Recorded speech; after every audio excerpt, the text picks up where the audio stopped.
way, your daughter... She's beautiful. Can I say this? A piece of ass. Yeah. The last couple of years, I go out with somebody, and she's like 21, and she's talking about, what are you doing? And she's studying algebra. And, so what? And it's like, it was always embarrassing for me to walk in. It's too young. 30 is like a perfect age. Absolutely. She has enough life experience. Until she's 35. Too much life experience. What is it at 35, Howard? It's called Checkout. The video opens by revisiting one of Donald Trump's most talked about appearances on The Howard Stern Show. During the interview, the conversation turned to his daughter, Ivanka Trump, and comments Trump made at the time drew widespread public attention. The clip has resurfaced repeatedly over the years, especially during election campaigns, as critics and commentators revisited his earlier media appearances. Supporters have often argued the remarks reflected the provocative style of Stern's program, while critics viewed them as inappropriate.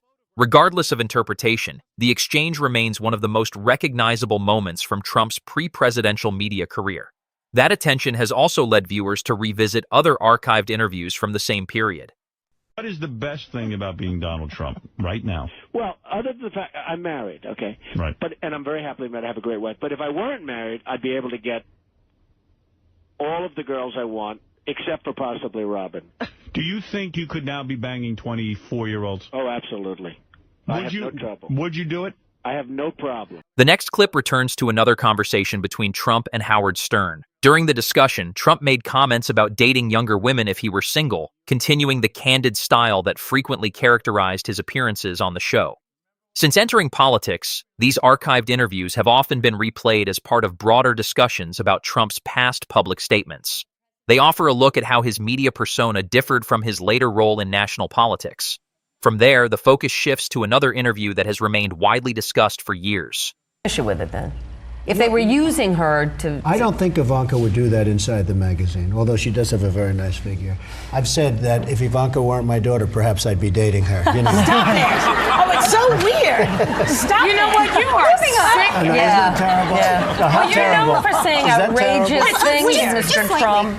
Who are you, Woody Allen?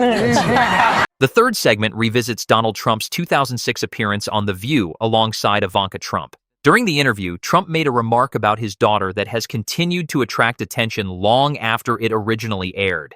The exchange has been replayed in documentaries, news coverage, and political commentary as people examine Trump's earlier television appearances. Whether viewed as part of his celebrity persona or through the lens of later political debates, the clip remains one of the most frequently referenced moments from that period. The video then shifts from archival interviews to modern late-night satire. 73,000 jobs were added last month, and in June, the U.S. added less than 20,000 jobs, meaning Trump just delivered the worst 3 months of job growth since the pandemic. He's taken us back to COVID now. That explains why he's growing sourdough starter around his ankles. Stephen Colbert then turned to Donald Trump's proposal for a White House ballroom. He joked that Trump was at least qualified in one kind of ballroom before cutting to footage of Trump dancing. Colbert followed with another joke, imagining the Rose Garden being paved over with concrete as part of the project, using exaggeration to poke fun at the proposal.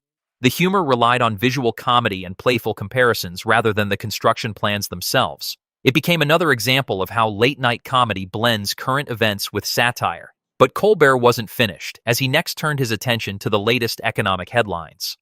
To be fair, he's right. Trump is good at ballroom. I mean, just check out this footage of him dancing it up. Hey, who's that guy? There's a good chance that this ballroom will actually happen because, as Trump promised, the White House just completed paving over the Rose Garden with concrete. To close the segment, Stephen Colbert reacted to a U.S. jobs report showing slower hiring over recent months. He noted that it marked the weakest 3-month stretch of job growth since the pandemic before delivering a series of jokes built around that statistic.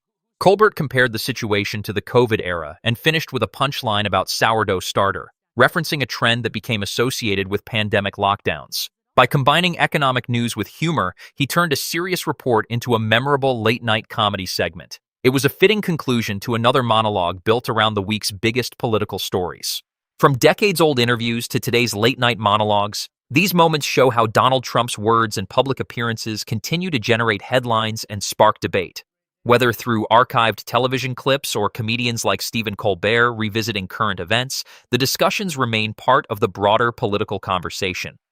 As news stories emerge, late-night shows will likely continue blending news and satire to keep audiences informed.